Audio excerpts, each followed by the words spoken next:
Once upon a time, my heart was ripped out of my body. I'll go back to that story. But there is a saying that image is everything. But if we don't see ourselves on the screen, then we disappear. We become the other. In animation, traditionally, we disappeared. We, as in people of color, marginalized and indigenous people, we became the frog in Princess and the Frog. We became the parrot in Rio. We became the hyena in Lion King. As an educator, I have had to really push the boundaries of storytelling to deal with my students that have a serious issue with self-loathing.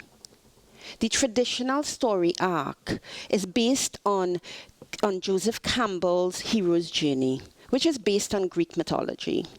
A simplified version starts in the beginning, where the character is in a place that she is familiar, but due to a catalyst, she's pushed to cross the threshold where she enters a new world. And in that new world, she meets new people and new adventures, but often she meets the mentor. And the mentor gives her some form of transformational tool to take her through the story, through all of her conflicts. For when she meets that point, that belly of the whale moment, which is very, very important in storytelling. And that is the moment when the character thinks, do I take the red pill? Do I take the blue pill? So that the story can end. I want to share some of my stories with you all that really impacted my interpretation of the story arc.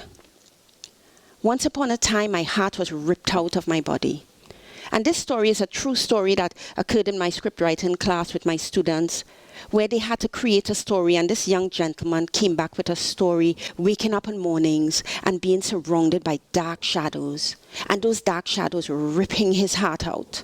And try as I might to get him to change that story or to look at it, to put some hope in there, he turned to me and said, "Miss, you do not know my story. When I wake up in the morning and I open that door, I could be killed." Obviously, this young man is from an at-risk area. Once upon a time, when I looked into the mirror, I was white. Again, a true story in my classroom, when I gave my students an assignment to create an animated version of themselves. Around 25% of those images came back with pink skin and blue eyes, and I could tell you that I did not have a single white student in my class that day. I strongly feel our story arc is different. I feel like our belly of the whale moment comes in the beginning. If you are a mother of a black son, your belly of the whale moment happens when you give birth to that son. And you know, because of oppression, because of racism, because of social injustice, our sons are hunted. So the story arc goes on, and we are thrown into the new world, and we cross these thresholds, we meet new people, but often we don't meet a mentor, which means that we don't have the transformational tools to deal with the conflicts that we have to face, which means that our resolution is elusive. We are in the belly of the whale now. Frantz Fanon said, "The oppressed will always believe the worst about themselves." So how do we change the narrative?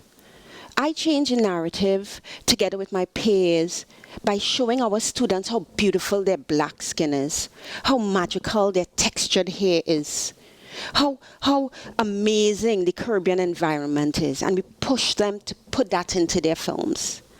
We push our young men to see heroes in themselves, so that they themselves, that they can create heroes that look like them. It took me many years to tell my authentic story. The Moko Prince is a story about a young boy who is a descendant of carnival royalty.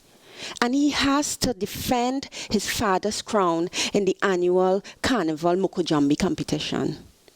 Based on our African culture and our African heritage, it is a story about the conflict between new and old, the appreciation of our African heritage, and the celebration of our Caribbeanness. Have you ever seen an animated Mokojambi? So why do we need to diversify the story arc?